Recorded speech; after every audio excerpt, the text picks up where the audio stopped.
Ketika kuliah, Bro Giring itu ada di persimpangan jalan antara Saya memilih musik karena ingin mengejar mimpi-mimpi saya, itu passion saya. Dan saya tidak mau merepotkan ibu saya yang single parent. melanjutkan kuliah atau melanjutkan passion dia sebagai seorang musisi. Dan dia memilih jalur atau memilih menjadi musisi. Semenjak tahun 1998, ketika almarhum Bapak meninggalkan kami semua. Dan jangan lupa, pilihan itu adalah sebuah pilihan yang tepat. Karena Bro Giring kemudian menjadi salah satu musisi paling nomor papan atas di Indonesia. Begitulah saya yang harus menelan kenyataan pahit dan tidak punya banyak pilihan.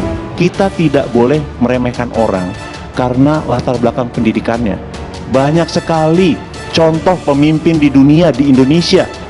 Contoh entrepreneur yang sukses, yang juga drop out dari sekolah. Harus memilih kerja atau kuliah.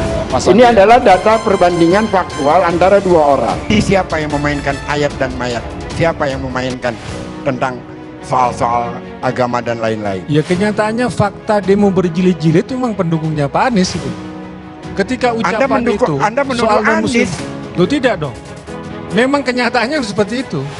Kalau ada pernyataan atau PSI mengatakan bahwa jangan memilih pemimpin yang punya rekam jejak memecah belah menggunakan isu SARA untuk memenangkan sebuah pertarungan politik, apakah ada yang salah dengan pernyataan itu? Itu pertanyaan pertama, dijawab dulu.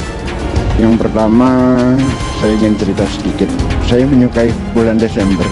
Karena kalau Desember itu memutar film-film Natal yang isinya sangat humanis. Siapa sih yang mau dipimpin oleh seorang pembohong? Siapa sih orang yang mendukung calon presiden yang dianggap pembohong?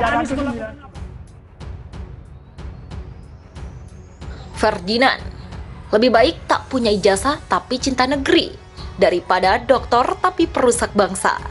Pegiat media sosial Ferdinand Huta Heian ikut berkomentar terkait ribut-ribut soal status pendidikan Ketua Umum Partai Solidaritas Indonesia atau PSI Giring Ganesa. Ferdinand menyebut meski tanpa ijazah sarjana atau tak lulus di perguruan tinggi, hal itu tak menjadi penghambat untuk mengabdi ke tanah air. Lebih baik tak punya ijazah tapi cinta negeri ini, cinta merah putih, cinta Pancasila, dan siap bela negara. Karena itulah yang dilakukan para pahlawan pendiri bangsa kita, kata Ferdinand di akun Twitternya pada Rabu 29 Desember. Mantan kader Partai Demokrat itu lantas menyinggung oknum pemilik gelar PhD atau dokter yang justru jadi perusak bangsa. Daripada punya jasa PhD dan doktor tapi pengkhianat dan perusak bangsa, membenci Pancasila dan memusuhi yang berbeda, sebutnya. Sebelumnya status pendidikan Giring Ganesa yang drop out atau DO dari Universitas Pramadina viral di media sosial. Menariknya ya, Universitas Pramadina merupakan kampus yang pernah dipimpin Anies Baswedan sebagai rektor. Anies pernah menjadi rektor di Universitas Pramadina pada 15 Mei 2007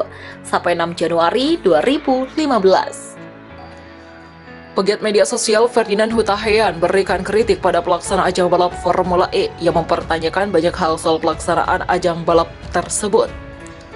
Ex-kader Demokrat itu menyebut bahwa pelaksana Formula E tidaklah jelas, bahkan ia sampai menyematkan kata gelap gulita sebagai bentuk penggambarannya bahwa ajang balap itu tidak jelas. Formula E Jakarta gelap gulita, cie cut nua tidak jelas, cuit Ferdinand di Twitter pada Senin 3 Januari 2022. Lebih lanjut, ia pun membandingkan pelaksanaan ajang balap internasional tersebut dengan ajang balap mobil hantu. Apakah ini balapan mobil hantu? Tambah Ferdinand dikutip wartaekonomi.co.id. Ferdinand juga merasa yakin pelaksanaan Formula E akan gagal dan tidak terlaksana, tetapi katanya akan terlaksana bila menggunakan standar yang rendah. Saya sangat yakin balapan ini akan gagal dan tidak terlaksana kecuali dibuat standar antar kampung, tulis ex-kader Demokrat tersebut.